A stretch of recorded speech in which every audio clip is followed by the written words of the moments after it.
Tukiendelea na taarifa za tanzia, watu 96 wameuawa katika muda wa siku 4 magharibi mwa Uganda katika makabiliano makali kati ya watu wanaosemekana kutoka kabila fulani na polisi wa Uganda.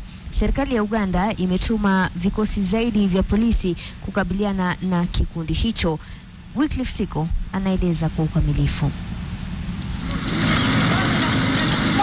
Wakazi wa magharibi mwa Uganda wanaendelea kuishi kwa hofu kufuatia mashambulizi ambayo yanashuhudiwa katika maeneo hayo. Washambulizi waliokuwa na mapanga, mishale na bunduki walivamia maeneo hayo mwishoni mwa wiki. Jeshi la Uganda nalo likajibu kwa kasi na kupeleka kikosi ili kulisaka genge hilo.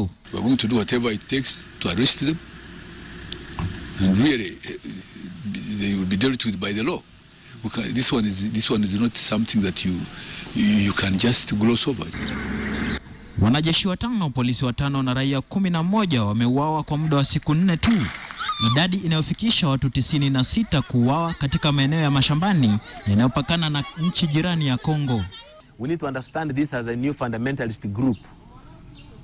Because come to think about it, what energy would you have to walk with a knife to attack a military installation?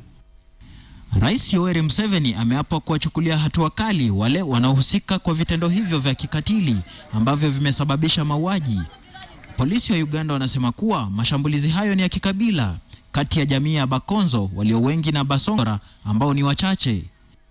Inaarifiwa kuwa jamii hizo mbili zinazozania utamaduni na ardhi tofauti ambazo zimekuwepo kwa muda mrefu. Tetesi kuwa ni vita vya waasi vimepingwa na polisi pamoja na vikosi vya jeshi. Wanasema kuwa vita hivyo havihusiani vyovyote vile na makundi ya waasi. Wycliffe Siko, KTN.